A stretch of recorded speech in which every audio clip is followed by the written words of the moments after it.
দীঘা মধ্যবিত্তের আয়ত্তে থাকা একটি অপরূপ সুন্দর পর্যটন কেন্দ্র। এই পর্যটন কেন্দ্রে রয়েছে বে অফ বেঙ্গলের অপরূপ শোভা। নীল সমুদ্র আপনাকে বারবার আকর্ষিত করবে। আর এই পর্যটন কেন্দ্রের মুকুটে জগন্নাথ ধাম নামক একটি পালক যুক্ত হওয়ায় মানুষের ভিড় ও উন্মাদনা উপচে পড়ছে। আমি মন্দির উদ্বোধনের পর প্রথমবার দীঘা ভ্রমণে এসেছি। তাহলে চলুন আমার সাথে একটু মন্দির ঘুরে দেখুন আর জেনে নিন খুঁটিনাটি সমস্ত তথ্য। এবার আমি গাড়ি নিয়ে গেছিলাম, আর দীঘাতে জগন্নাথ মন্দিরের ঠিক সামনে দারুণ কার পার্কিংয়ের জায়গা আছে, ইভেন সম্পূর্ণ বিনামূল্যে।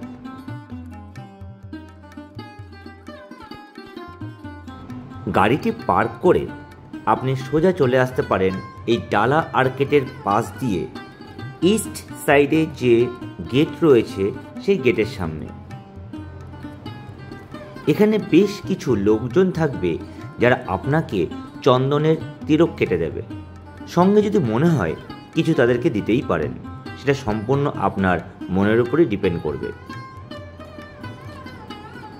ইস্ট সাইড গেটে প্রথমে আপনাকে ভালো করে পর্যবেক্ষণ করা হবে কোনো অবৈধ জিনিস নিয়ে আপনি ভেতরে প্রবেশ করছেন কিনা। ভেতরে প্রবেশের একদম সামনেই দেখতে পাবেন সিংহদ্বার। ডান দিকে দেখতে পাচ্ছেন বেশ কিছু ছোট ছোট মন্দির রয়েছে, যেখানে বিভিন্ন রকম ভক্তিগীতি বা আদার্স প্রোগ্রাম সম্পন্ন করা হয়।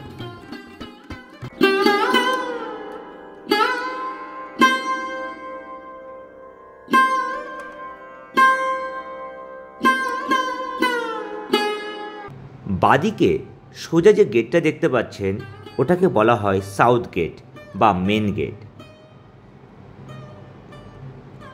পেছনে আর একটা ক্যাম্পাস রয়েছে যেখানে মেবি ভিআইপিরা থাকতে পারেন।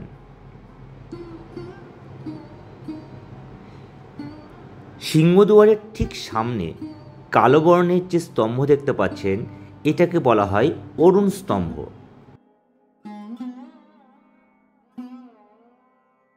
আমরা এখন আছি মেন গেটের সামনে, অর্থাৎ সাউথ গেটের সামনে। সাউথ গেট থেকে জগন্নাথ মন্দিরের সম্পূর্ণ দৃশ্য দারুণভাবে দেখা যায়।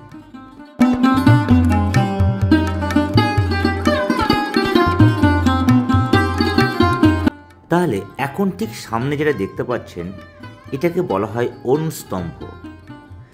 অরুণ স্তম্ভের ঠিক পরেই রয়েছে সিংহদ্বার।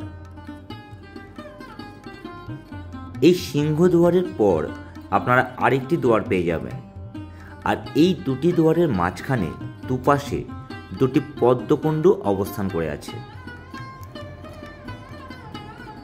এরপর আপনারা দেখতে পাবেন ভোগমঞ্চ।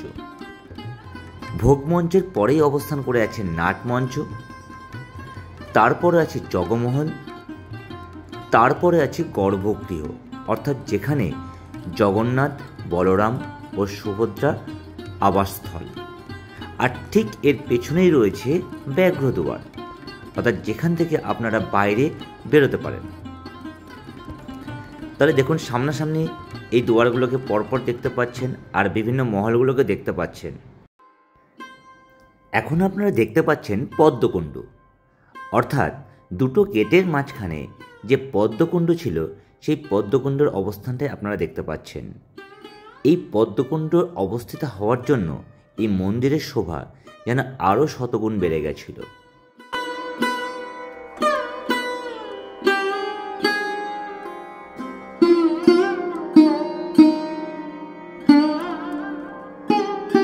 দেখতে পাচ্ছেন পদ্মকুণ্ডে পদ্মফুলও ফুটে আছে।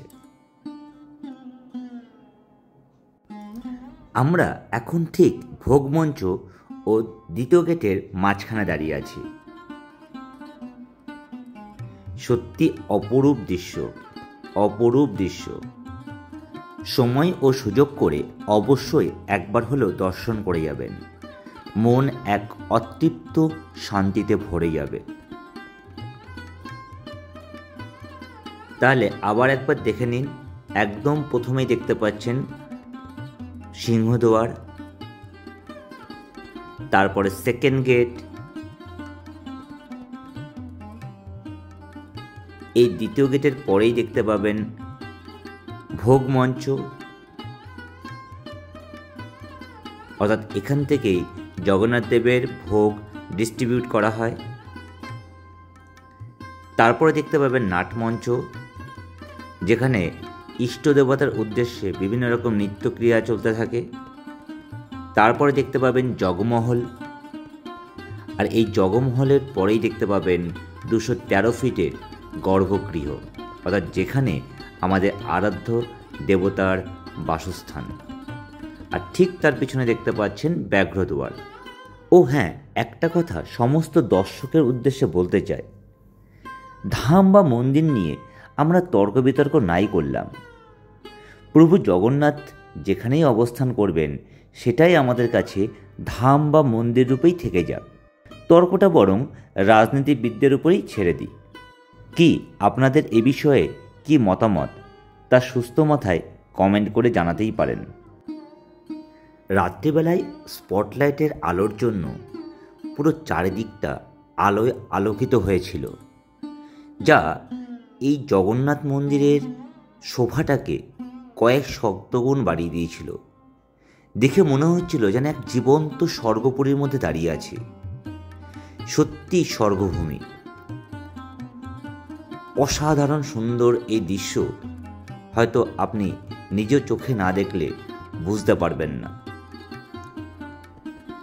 চারিদিকে আলোর শোভা, মনে হচ্ছিল প্রভু জগন্নাথ দেবের গা থেকেই টিকরে বেরোচ্ছিল। আমার এই মন্দিরটা আশাটা যেন সার্থক হয়ে উঠেছিল।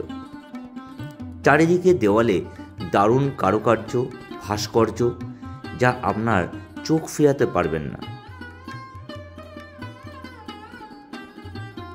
অপরূপ শোভা, অপরূপ শোভা। সামনেই দেখতে পাচ্ছেন সেই ব্যাঘ্রদুয়ার, আর এখানেই ভোগ বিতরণ হচ্ছিল, অর্থাৎ আপনি 50 টাকা দিয়ে এখান থেকে ভোগও নিতে পারেন।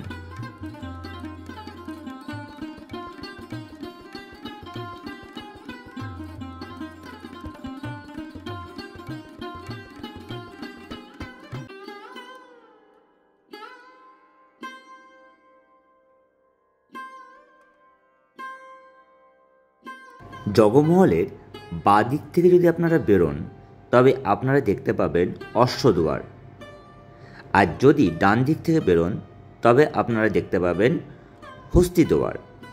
যেহেতু আমরা এখন ডান দিকে আছি, তাই দেখুন সামনে দুটি হাতির স্ট্রাকচার করা আছে, অর্থাৎ এটাকে বলা হয় হস্তিদুয়ার। আর আপনারা যদি লেফট সাইড দিয়ে বেরোতেন তাহলে আপনারা দেখতে পেতেন অশ্বদুয়ার, অর্থাৎ ওখানে দুটো ঘোড়া রাখা আছে। সত্যি এখানে রাত্রেবেলা মানুষের এত ভিড় উপচে পড়ছিল, যা এখানকার শোভা যেন আরও বাড়িয়ে তুলেছিল। ভক্তগণের সমাহার দেখে সত্যি মনটা আনন্দে ভরে যায়। সর্বোপরি আমার এই ক্ষুদ্র প্রচেষ্টা আপনাদের কেমন লাগলো তা কমেন্ট করে জানাতে পারেন। ভালো লাগলে লাইক, শেয়ার করবেন। ও হ্যাঁ, চ্যানেলে নতুন হলে সাবস্ক্রাইব করতে একদমই ভুলবেন না।